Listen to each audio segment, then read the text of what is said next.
Arranca la 9ª edición del Mercado Medieval de las Tres Culturas. Hasta el domingo, los zaragozanos y turistas podrán recorrer los alrededores del Aseo para retroceder a la Edad Media a través de los 129 puestos artesanos, artísticos y de alimentación que conforman una iniciativa que se reinventa cada año y que atrae a miles de personas.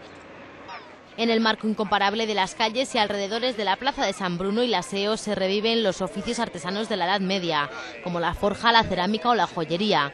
Además, los puestos de alimentación son los encargados de hacer las delicias de los visitantes, con productos como hierbas aromáticas, quesos y embutidos o pastelería artesana. Traemos repostería vasca, pues desde bizcochos, rosquillas, hasta tarta de queso, frambuesa, de manzana. Cerámica, tanto popular como contemporánea, de todo tipo. Perchas, platos japoneses, de todo lo que me pidas. Nosotros ofrecemos piezas de plata que hacemos en nuestro taller y que hace años que venimos a Zaragoza a traer.